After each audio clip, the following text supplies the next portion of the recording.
they say some things. Hello. Adventure. Love. Connection. Risk. Passion. Revolution. Play. Life. The Archetypal Tarot Podcast.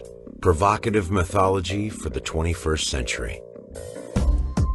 Aloha, this is Julienne, and for this episode, we have a high-voltage kitchen table conversation with Melissa Cynova of Little Fox Tarot. And if you haven't heard of her, you should, because she's pretty damn awesome. And she's been slinging tarot cards and teaching classes on the tarot since 1989. And her first book, Kitchen Table Tarot, was released this year, and she's already working on another one. And so our conversation ranges from tarot and pop culture, politics, current events. And let me tell you, we filled up the swear jar on this one. So if you're sensitive to expletives, this might not be the episode for you. But for everyone else, hang in there until the end of the show and you will find out how to win a copy of Melissa's super awesome book, The Kitchen Table Tarot. Enjoy. Ring, ring, ring. Hello.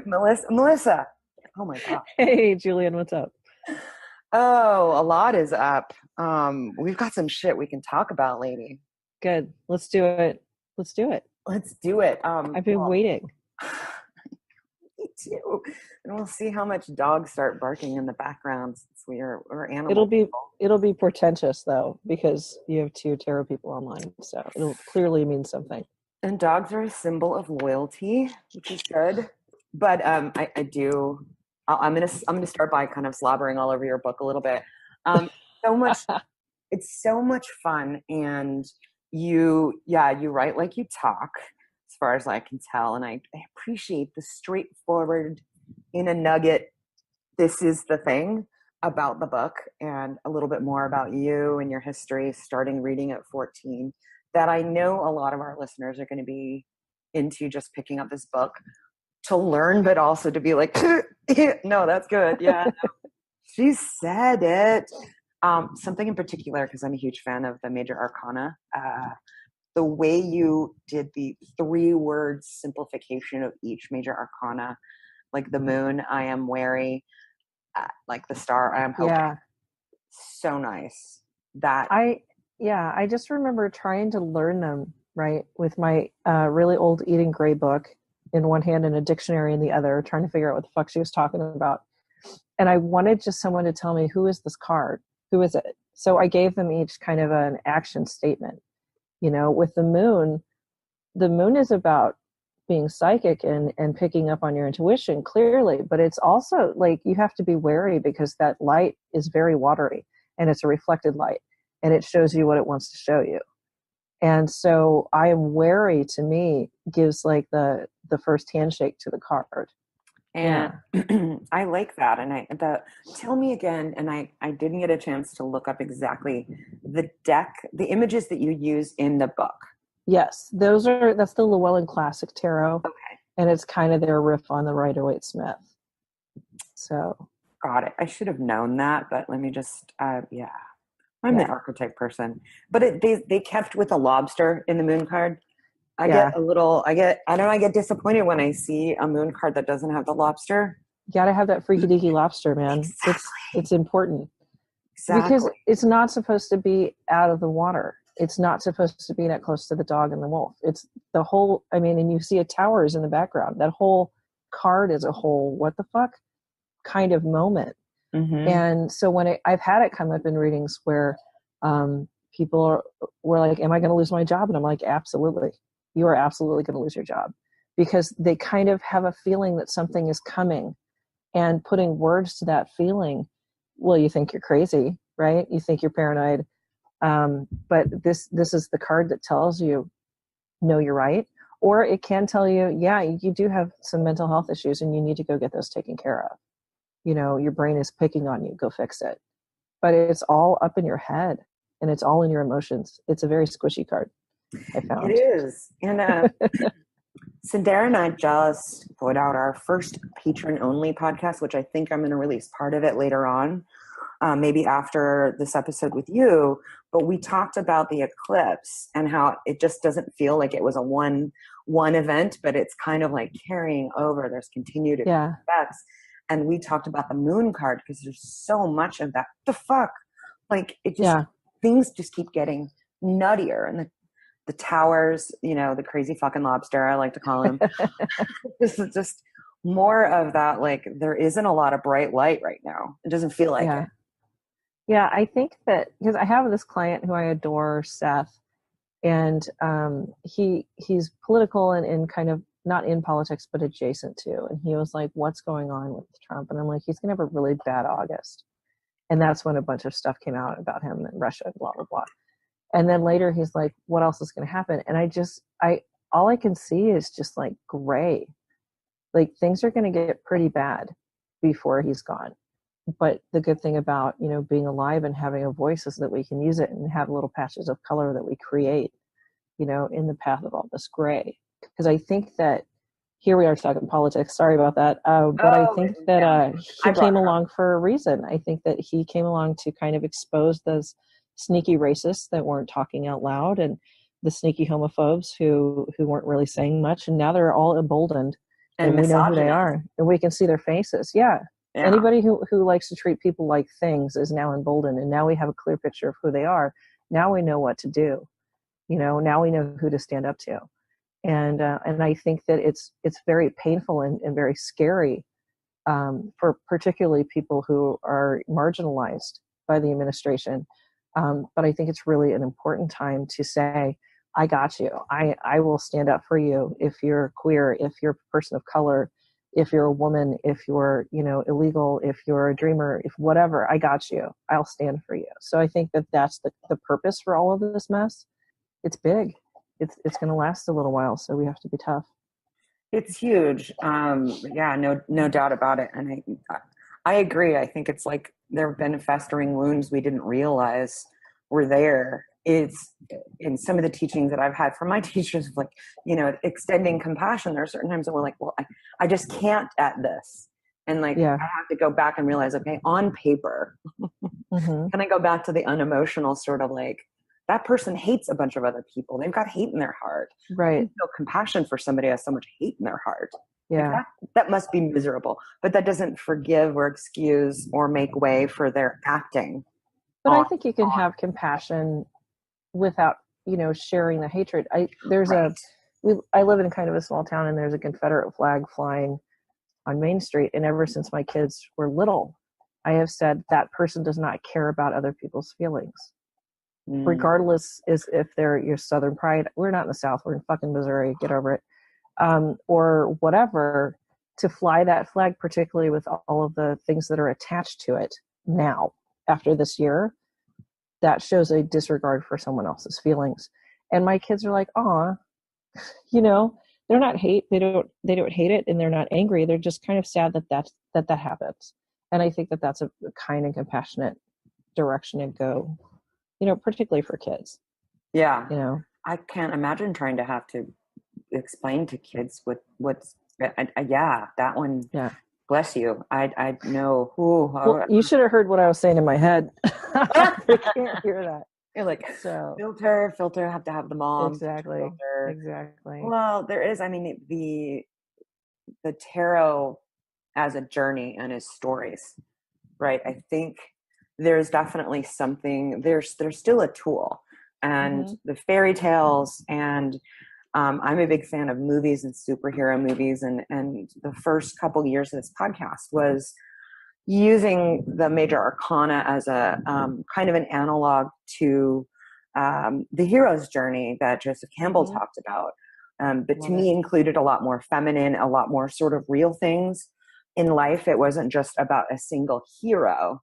Although you put yourself in the place of the fool as kind of the hero through it. But the idea that you go up against dragons, or the symbol of the dragon or whatever, the stories that are in the tarot and that we see in fairy tales and films, like that's something I feel a little frustrated with people who can't take that story and pull it into their own life and realize that what they're facing now with the difficulties, those are the dragons, right? They are the big bad guy.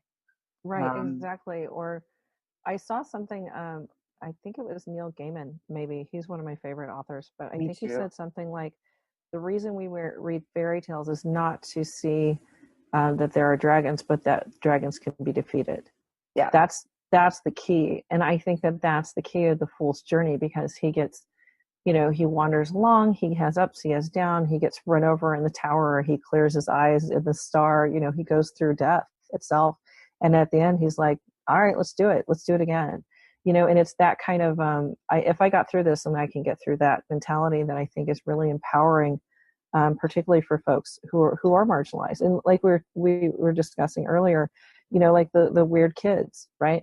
I don't know a tarot reader who wasn't a weird kid. Yeah. Like to a person. And I think it's that feeling of feeling ostracized or feeling other that gives us kind of an openness to walk that journey, to look past the tower, to struggle through the death card, to whatever. And I think it's that because we've done it, we've already, I was telling my kids, I was like, in sophomore year, I went out, I asked a senior who'd already graduated, so he was graduated senior, to the dance with me, and he said yes. And I was like geeking because I had the biggest crush on him. Nice. The only reason he came with me was to see his friends that were still in school, and he ignored me all night. He wouldn't take a picture with me, broke my little 15-year-old heart. And my kids were like, oh my God, do you want to find him now? And I'm like, no, because he taught me I was stronger than he was. And it just kind of resonated, like, because I called my dad and we went and got ice cream, and I just left. I was like, I'm not going to sit here crying in the bathroom all night. I went and got ice cream with my dad. And I said, I learned that people who don't treat me well don't deserve my company. And as I'm saying it, I realized that he really did teach me that. Like, this isn't just shit I'm telling my kids. And they said, what would you do if you saw him right now? And I was like, honestly, he's not a part of my story anymore. He was just the messenger of something I needed to learn. So he doesn't really matter to me. I hope he's happy and well, and the fuck over there, because we're not going to be BFFs. But I don't have any hard feelings toward him, because that was a really awful, terrible, hard lesson, and I didn't have to repeat it. So yeah, I think that going through stuff like that is very similar to the fool's journey. We are the hero in our own story, but if we have the right perspective. Yeah. And it got deep, didn't it? Shit. Oh no. Hey. Shit, girl, that happens on this show. Right on. About symbolism and Jungian psychology, but like I think something that I know I'll bring up quite frequently, because I don't hear it enough kind of in my own sort of cultural world, is that a little bit like when the movie now I can't remember, the Pixar movie about emotions. I know that. I can't think of the name, but it's really, really good. I'm having a senior moment. I will look it up. Joy and sadness. Yes. Yeah. So I look at the world card to weave a tarot card in here. And to me, it's the all included, right? It is like you've leveled up. You've gone through all of this stuff. But it's the fact that all of it's included. That guy who broke your heart when you were 15, you wouldn't sit and go, well, I need that to happen, because it fucking hurt. But it was necessary. So you there's a path of what I call sort of like, it's a path of evolution, where you're not just like making up for bad shit that's happened or just trying to have happy things happen. It just starts to get bigger, and it includes more. Yeah, absolutely. And being an outsider in a lot of ways, I think that's kind of the archetype that comes up from you, and you're describing, like being the weird kid who spent time away from people, didn't want to hang out, because like, you need like your camaraderie, but at the same time that path is the outsider. Right. You're not that as a single archetype, but that's really, really powerful, because it does give you access to things nobody else. Yeah. And I think the fool is very much a part of that outsiderness, because he just wanders into scenes, if you watch his journey. And sometimes he's not welcome. Sometimes he's off stage in observing. Sometimes he gets his ass kicked. You know what I mean? It's like he's wandering into each scene of the major arcana, and in doing so learns something and takes it with him. And I think his bag just gets heavier and heavier as he walks along. So. Mm-hmm. Yeah, the foolish fool. The level, I like to think of the fool sometimes as like it's naive, but at the same time, there's like well, shit, here I am. There's like a really earthy kind of acceptance. And fearlessness. Really. Like, if he could jump and fall, go off the cliff and fall 3 feet or 30 feet? And his stupid little dog is like, yeah, you should totally do it. It's a great idea. And he does it. And if he doesn't move, he's stuck. You know, what goes it to stand still? He's not going backwards. And I saw this one deck that he was falling off the cliff. And I was like, no, it has to be a deliberate choice to move forward. Has to be a deliberate choice that right here is not good enough right now. And that there's something, I don't know what it is. It might suck, but it's not this. That's where I need to go, you know? I think it was our very first podcast, we talked about the Fool and the relationship to Wile E. Coyote. Yeah, Wile E. Coyote and the Roadrunner. Because he's really more the Roadrunner, right? Because he'll go out there, be or up here. Yeah. Wile E. Coyote that goes, and then I just realized what happened, and yikes, you know. It is so funny that you just said that, because I'm doing this article from my blog that my husband recommended, and he's like, I want you to match all of the major arcana to Looney Tune characters.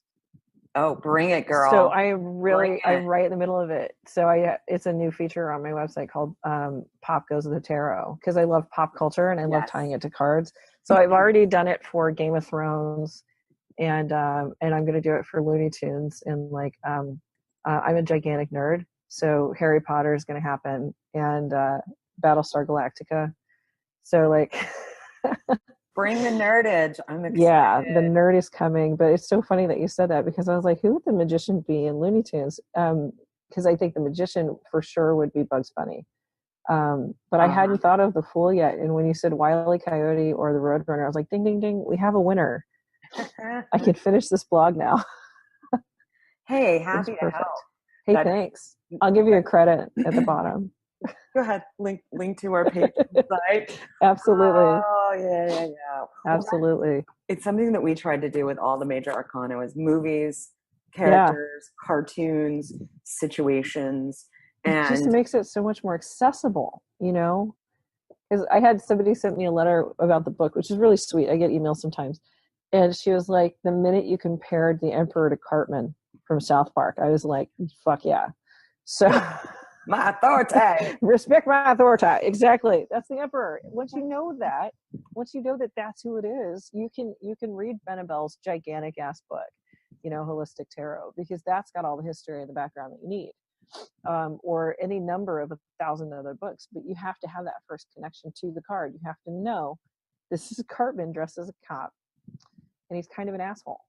But that asshole is really important when the time comes to say yes or no, to make decisions, whatever. And boundaries. But once you have that connection, you can go, oh, well, you got the Emperor in this card, which tells me that you're kind of running over your team right now, and maybe you need to be more collaborative.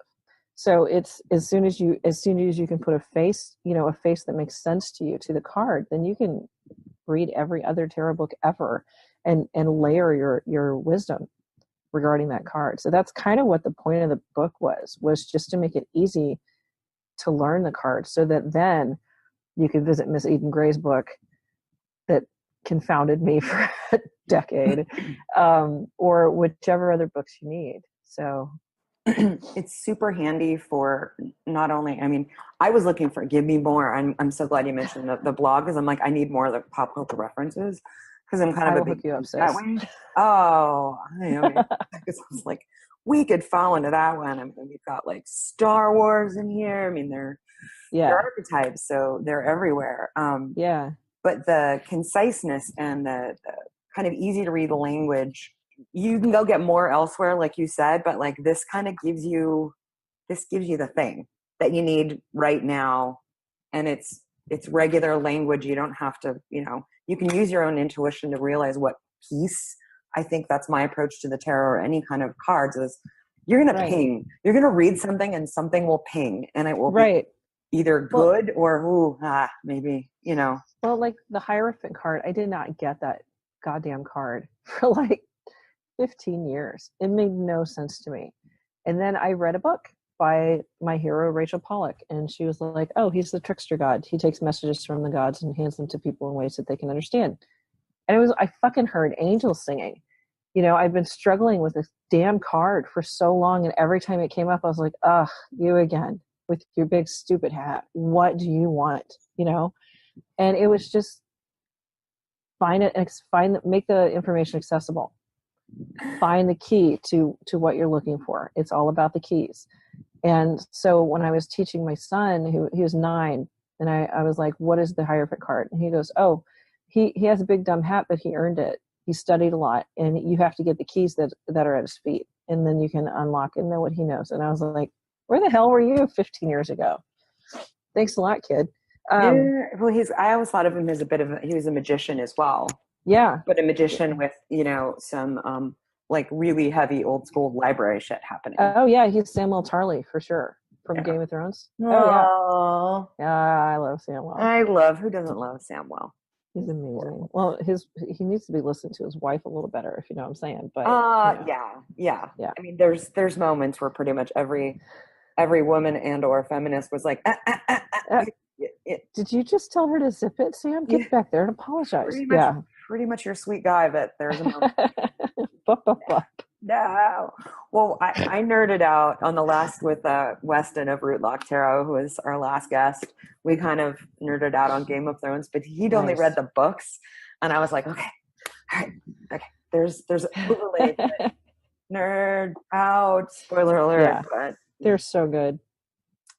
They're so good. Yeah, and it's a mythology, and it's I think, and again, maybe it's just me, but there's this there's stories, but they're also metaphors, but they're also we can learn, and it's a sword. We looked at the Suit of Swords, and it's a sword kind of show. I mean, it's so much about power, and just cutting each other. It's cut. That of our times. I'm like, how are we turning the page? What's on the next page? Right. That to me, those stories and things like Battle of the Sexes, which is a new film about Billie Jean King and Bobby Riggs. I pay attention to the culture, like what is starting to bubble up for us now, and what are we? And I the tower's still happening in my in my view. It is like a long shaking of things on the tower with the moon. What other symbols from the tarot or cards?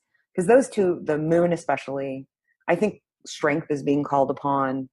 But more than that, the Chariot for some of these ideas. But what else is coming up for you?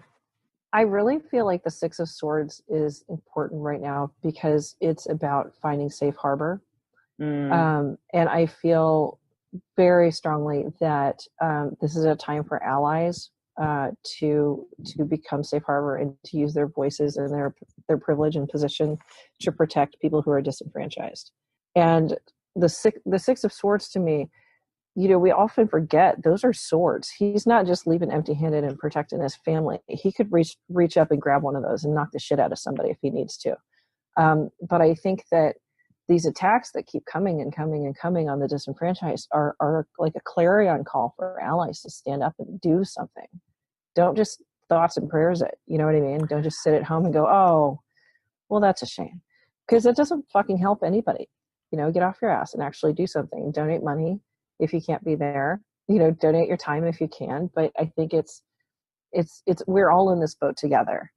And I think that seeing people from our community getting attacked one by one is bringing people closer together. And so the Six of Swords for sure is prevalent. Like I could see it, Yeah, I agree. I just keep feeling like it gets like how much worse. I've visited I was in DC for 2 months visiting family, and I visited for the first time ever the United States Holocaust. Jeez. Yeah. Oh yeah. Right in the spleen. I've been avoiding it for years. I have family in DC and I go back there pretty frequently, but that was one that I'm like, nope. Every day I was going to go, I'm like, no, I'm not in the mood for it. But I did. I went, I bawled like a baby. Like I just had nothing but tears running down my face. And that the Six of Swords kind of feeling that like I wanted to have I wanted to feel like someone is, people are connected and they're going to be guided through this and that we're in it together. And I'm in the middle of this really crowded room because they put you in an elevator. They hand you someone's passport, like somebody who died. that's got their picture and who they were. And so, yeah, no, they know what they're doing. Yeah. You get in this like elevator and I'm in this room and you're walking through all the exhibits and it's talking about the early days in the 1930s and how it happened. And this relates to that, like how shit goes bad, like how things are really bad. And I'm making as much as effort to read things and look at them, but I am just crying. Yeah. I'm not sobbing. I'm not like wailing or pulling my shirt, but I'm just quietly having my heart like torn out of my chest. And I'm looking around for people who else is crying. Someone else is crying. Like who else is losing their shit right now? And there was a Boy Scout troop and there was a troop leader. And I'd kind of gone off to the corner because I'm just like, pull it together, lady, pull it together. Right. And he is crying too. And we're both kind of standing there with kind of our hands on our mouths, kind of going, all right. And we had like okay, you're crying too. That like, this needs to hurt. Like this is to hurt. Like, why isn't everyone around here crying? Because people did this to people. And I practically ran. I did the whole thing, but I wanted to run. And they really need to have a bar at the end when you get out, you go to the room where you light the candles. There should be a place where you can get vodka. That's all I'm saying. But that I immediately saw the relationship of how we do or don't stand up for other people.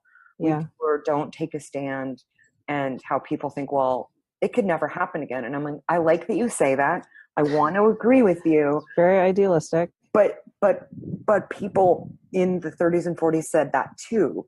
So exactly how are we different?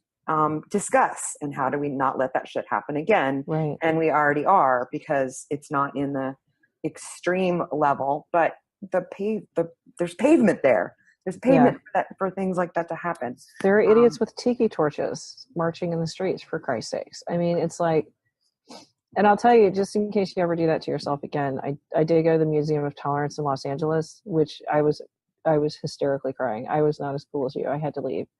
And then I followed it up with a trip to the Getty, which is this beautiful art museum overlooking the hills of Los Angeles. And it was the most stunningly beautiful place I've ever seen. And so I think that the solution to having your heart stomped on, which I think we all really need, we need to know how bad it can be, is to go to the most beautiful place in the world right afterwards. And there was wine there. So, but it was such an important contrast, because I needed to see that stack of shoes that was 30 feet high. Yeah.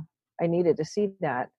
And my family's Polish, this is not new to me, but I needed to see the little things, the stack of eyeglasses, it was important for me to see. And then I needed to go see something beautiful so that I could remember what the point is.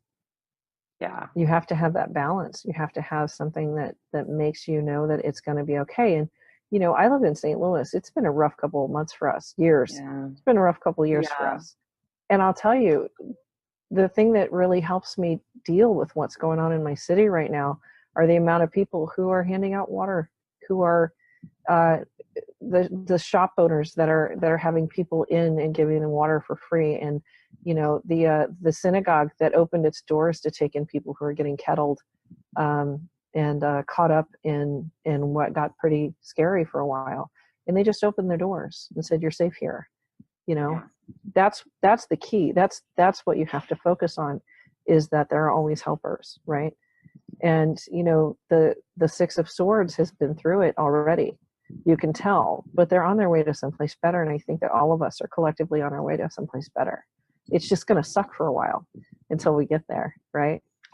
Yeah. You make an excellent point. And I, after leaving the museum, I just had to go sit in the grass and like lean up against a tree. And I did record like a 2-minute thing for my friends on Facebook of how important it is to remember. But I think I needed more beauty. Unfortunately, I think I was so caught up in it that it literally took me 2 months until I was back home on Maui to right, this is beautiful. Because energetically, to me anyway, the DC area is very up in its head, right? It is a very sort of swordsy, pentacle-y kind of air that it I got caught up in it myself. I think I'm a little bit emo, but coming what? a little bit coming back home to Hawaii, which, hopefully some people don't realize is a state. And coming back to the value of aloha, and aloha actually, it means love, but it's many things.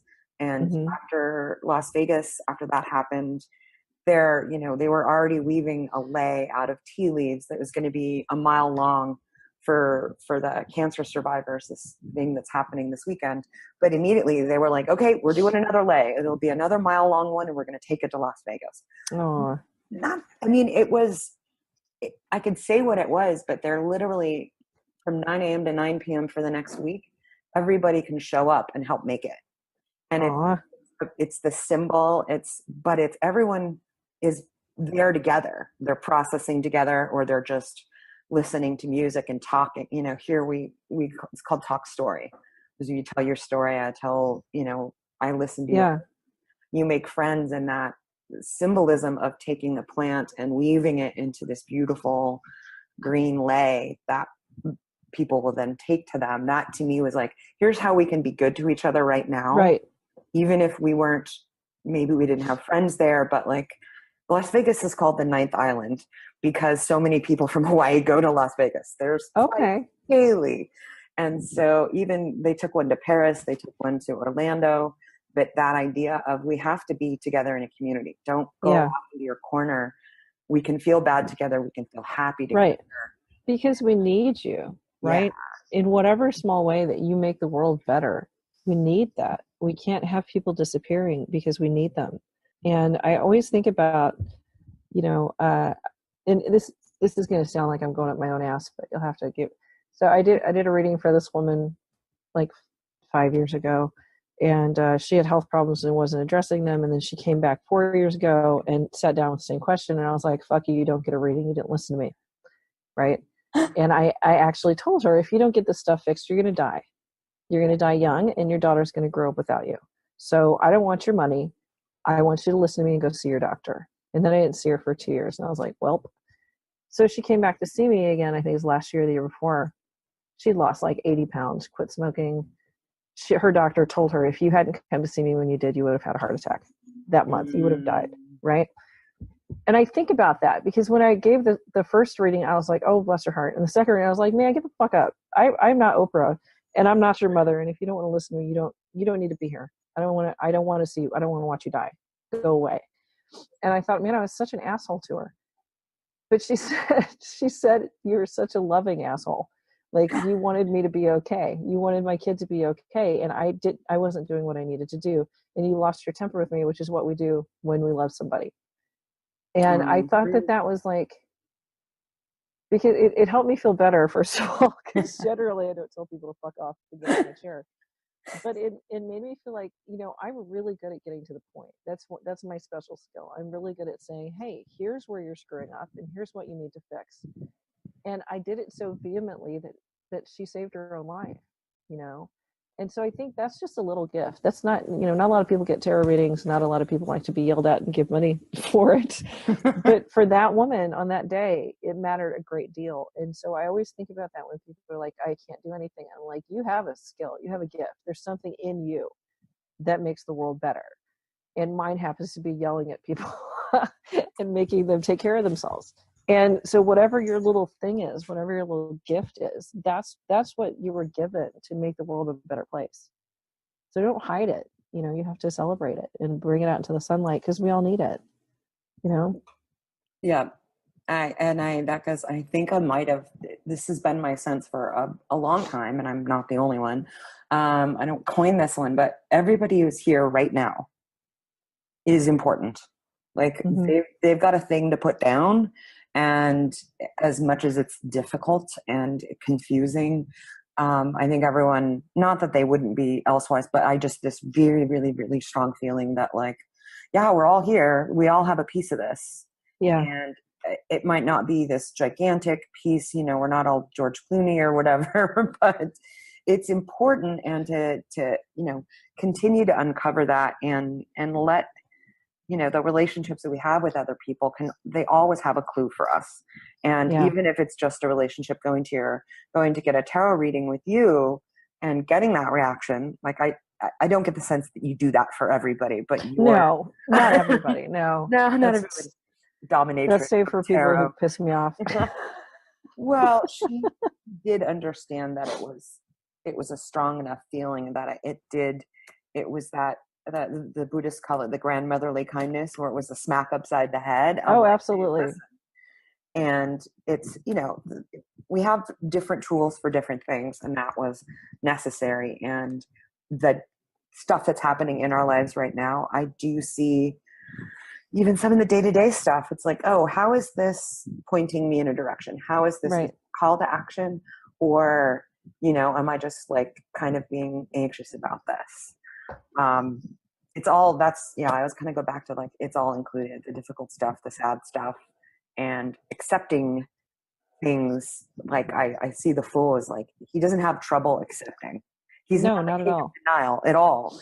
So kind of repointing that, I think can be useful in times specifically, because this shit's not normal.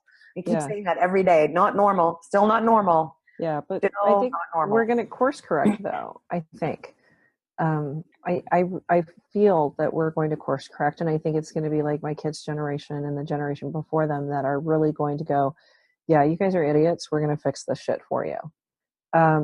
Because I'm 42, right? So my generation is already have a hand in the fuckery that's going on, but my kids are like 12 and 13, and the ones before them who are in their 20s and 30s, I think that's where the change is coming in, because they're already not having our bullshit. There are generationally, they're like, yeah, we're not going to buy a house. It's crazy. What's wrong with you people?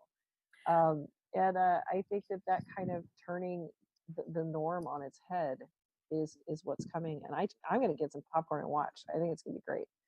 So, yeah, I'm excited. I agree. I think the generations have a lot to learn from each other. I do. And I specifically am thinking of Gen X, which is you and I, and the millennials, and then the Z generation, which is kind of your kids. But we all have, there's pieces that each generation has, and that things that we're super comfortable with. Like at Gen X, we're individuals, right? For better or for worse, we can hang and do our own thing. Right. The hive thing is bizarre for us, like the hive mind of everybody having to be constantly connected. I mean, but there's something in that. So if we can go, okay, you can be an individual too. Like you don't need everyone's approval. You don't need Snapchat like to tell you everything's going to be okay. Like here's a little inner strength, but like we need to learn a little bit more of how we cooperate and have kind of the hive thing. And like the whole idea of adulting to most Gen X people is like, oh really adulting, great. The fact that we made that a word. I know. It's a verb. It's not a word, it's a verb. But my take, I think I brought that up just to be like gratitude. Gratitude is the answer to adulting. You can be grateful. You don't worry about adulting. And I get to pay this bill. I have a job that allows me to pay this bill, and I have a roof over my head. And, I can go down the list of thank yous. And, I learned from my grandfather, I learned a work ethic. He said, if a man pays you for 8 hours a day and you don't work for 8 hours, you're a thief. That was it. That's how I learned my work ethic. And for my dad, I learned dedication, because he was a police officer for 35, 37 years, right? And a good police officer and a fair man and a good man. And from my kids, I learned that they literally just need a spot to grow, and they're going to take off. They're like, Zoe, my daughter, she's like, I'm either going to be an artist or an architect or a musician. And she's so absolutely certain that that's going to happen. I'm like, be all three. And it's that kind of idealism. And then my little guy who said, well, if he builds that wall, Mom, I'm going to tear it down. Don't worry about it. You know what I mean? Like he was like 11 when he said that, and he was absolutely confident. He's like, yeah, we'll tear it down. Don't be upset. Don't be sad, because I got you. I'm an activist and a demolitions expert, and my sister's right, exactly. Architect. She's going to help make sure this all works. Exactly. So, I mean, I'm not afraid for the future, but I think that this period that we're in is going to get really rough. But I think it's important in the growth. It matters. This struggle in trying to find each other, and trying to find connectivity, is super important. And I don't know that I would be as involved if my friends and neighbors weren't suffering. Do you know what I mean? Like, it would be very easy to say, not my problem and ignore it. But these are people I love. This is my home. You know, St. Louis is very hot right now for lots of reasons. And I don't know that I would be as politically active if I didn't live here and I wasn't so connected to the community. And I think it's really, really important. So if you look at the grand scope of things, it's lighting up all over the place. Everybody is going to have somebody who feels threatened in their life. So everybody is going to become complicit in making it better. So there's my Miss Cleo forecast. Don't make me take it at your young man. Call me now for your free psychic reading. God, I love that woman. She fascinated with. I watched her infomercial constantly. It's definitely part of my childhood, but I know well, that took a left, didn't it? No, I just into Miss Cleo. And that sass, you know, that she brought to the readings, I emulated that as much as I could when I first started reading for friends. I was like, no, that's not right. You're not telling me the truth. And I wouldn't have done that if I hadn't been memorizing her infomercials. My God. I have. Well, do you read full time? Not yet. Okay. I have a muggle job during the day, and I actually am very lucky in that I get to work from home doing something that I enjoy. So I work, you know, I put in my 40 at my muggle job, and then I do readings at night and on the weekends. And sometimes it gets pretty hairy, but I try to remain grateful, because someday I will. You know, this is my first book, and my second book is almost over, and the more marginally famous I become, the more readings I will give, and then I'll transition someday into reading full time.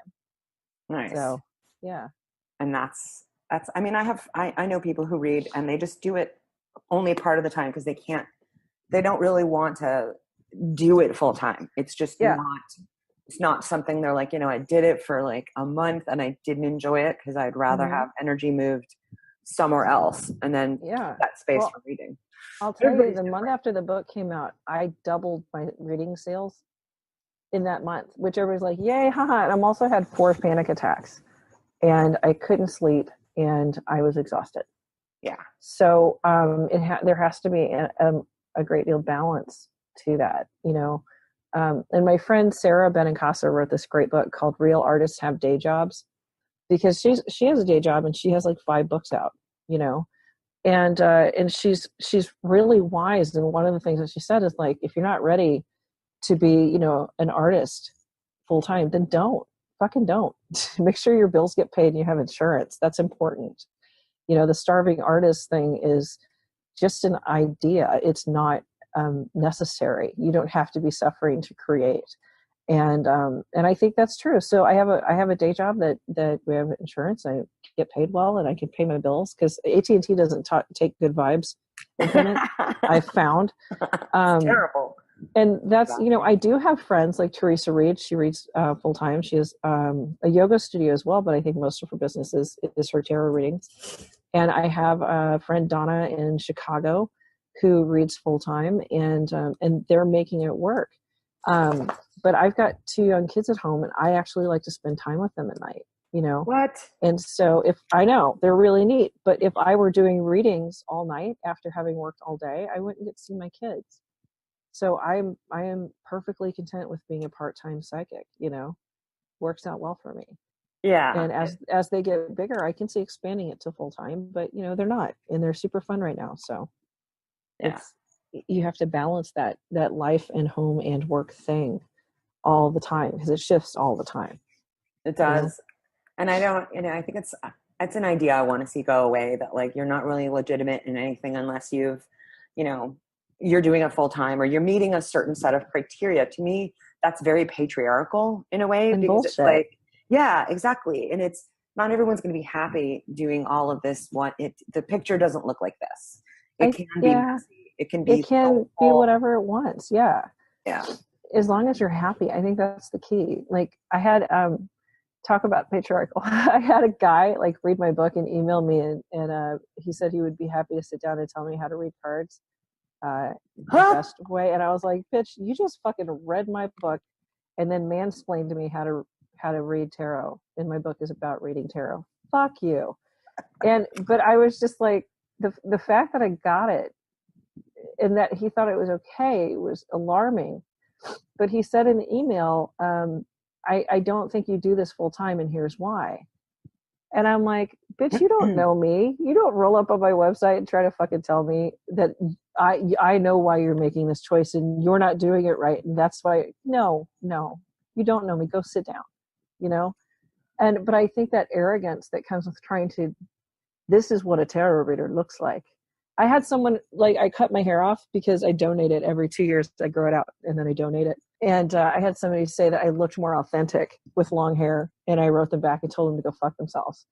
So, do not mess with like, Melissa. You don't get to tell me what I'm supposed to look like. You don't get to decide that long-haired Melissa looks more psychic than short. Fuck off. Go get a reading from somebody else. I don't care. But it's just bullshit is what it is. Don't let anybody tell you. No. You get to tell me who I am. Go away. Go sit down. Yeah. Like babysitting and not getting paid. Oh my gosh. Down to earth advice on all tarot and more. We're I'm just absolutely not shy. No, this has been so much fun. And I've saved up what is like, to me, is my most juiciest question, but like, we're getting towards the end of the end of time, the end of our recording time here. But on a podcast recently this year, we asked a philosopher who has written a kind of a new, not really a theory of everything, but like a way of looking at taking the scientific view and the spiritual view, basically asking each to drop one component to be able to come together in a theory. And he had studied the tarot when he was younger, and since he's written this big philosophical kind of book he calls the Soul Story, we said, so how does the tarot work? How do things, not just specifically the tarot, but how can it be so uncanny? How can the synchronicity, how does that work? And he had a very interesting answer. So I was like, I am going to ask our guests, how's the tarot work? Oh, man. Okay. I know, big question. I think, okay, so my family is Native American on one side, Seneca, and is like Polish, kind of Romani on the other side. And one of my ancestors was actually the last one we killed in the Polish witch hunts. So both of those traditions lend themselves to oral traditions and to being believed when you say, I had this dream, right? Mm-hmm. So my family has always been very encouraging of the gift. Like, we believe you, what did you dream about? That kind of thing. And they all have stories about how it saved their lives. So I think for me, it's kind of like, the families that are all doctors or all lawyers or whatever. My family is all psychic. I'm the first one to pull some cards out, and do a thing about it. But my grandmother, I think I saw her and my aunt reading play cards one time, mm-hmm. When I was very little, and it's just always been a part of my family. So I think that there are three ways that the tarot card works. That was kind of put a long tail on the kite, but I'm getting to it. I think that you can read the cards just archetypally, and it's part of that collective unconscious where you see the tower and some bad shit's going down, right? So I think it's part of that collective unconscious archetypal resonance deal. So that's one way. You can read the cards psychically, where for some reason your mind is picking up stuff that your body has no idea how you got the information, and you just connect in that way. Or you can read the cards intuitively, where something in your senses and maybe even a sixth sense picks up on information that you're not processing through the cerebral, through your brain. It's not happening. So I think there are three ways that you can reach, and I do all three. If I don't feel good, I'm like, here's the tower, shit's getting bad. If I'm like tuned in, I'm like, oh my God, this is about your relationship. What aren't you doing? And if I have had clients walk up where I'm like, I had a dream last night, you're cheating on your husband. What gives? And they're like, holy shit, how the fuck did you know that? That's how our reading starts, right? And then I go to the cards. So I pick up information in all three of ways. I've had readings from people who do all three. They're all three valid. And Mary Kay Greer is actually the one who put words to what I was observing, that there are very different ways that are all valid to read the cards. And so I think that it depends on how you read, explains why they work. Huh? See, Yeah. I put some thought into this. But I didn't I even let think you know I had that question, so I know you I sprung threw it that on at me you. like a ninja, psychic ninja. Whatcha? So, but that's what I think it is. I think there are lots and lots of ways to access the cards, and they work because we believe that they're going to work. Same reason that prayers work, or that good thoughts work, or lighting a candle works. You're putting your intent into something, and intent matters. And if I decide that these cards are going to tell me what's going on with the person across the table, then they're going to do that. That's why I make up my spreads on the fly. I'm like, these cards in these positions mean this. Because I've decided I'm the one who's important, not the cards. Not the what is that? The Celtic Cross. Celtic Cross. It's not. If you forget to put a card in the last row, it doesn't invalidate your entire reading. You just made up a new reading. Figure out what that card means and just read it. Yeah, there's a line between tradition and superstition, I think. Yeah, and I think practice is important in those things. Yeah, I use the Celtic Cross, Celtic, whatever. I used it for years and years and years, and then I decided to read it sideways, and it works better for me. And then I just started making stuff up because I think having a prescribed meaning for a prescribed position helps you learn what those cards mean in relationship to each other. So I do think they're important, but they're not the end all be all. There is no right way to read tarot cards. There is your way. Whatever works for you is your right way to do it.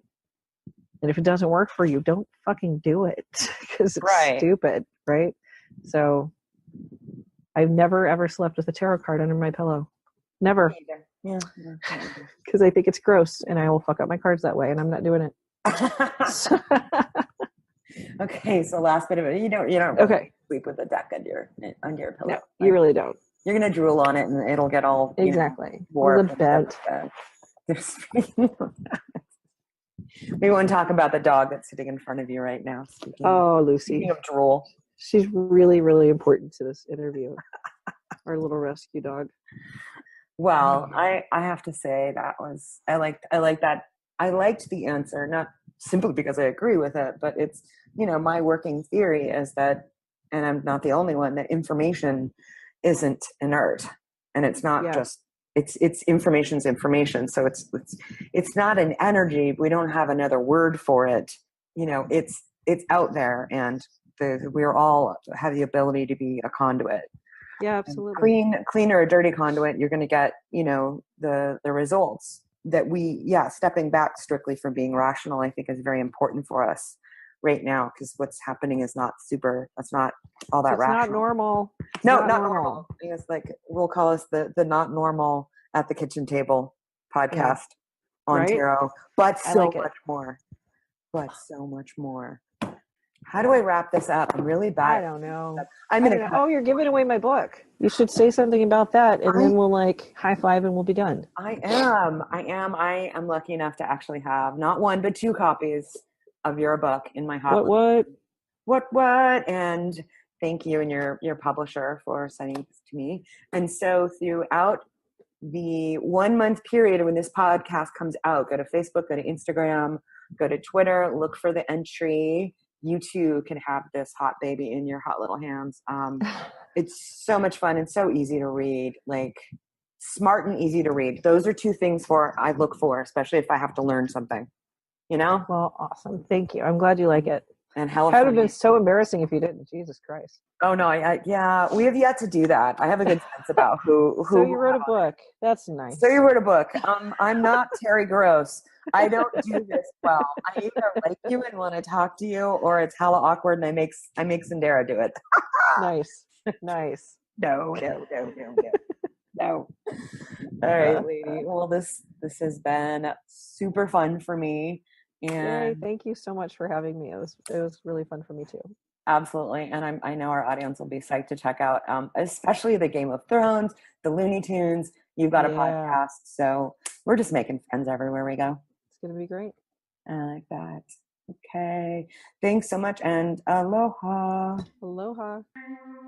We know you could have done something else with the last 50-ish minutes of your life, but we're thrilled that you spent it with us. More information on Melissa can be found at our website, littlefoxtarot.com. Also, hook up with her on Instagram, Facebook, and Twitter.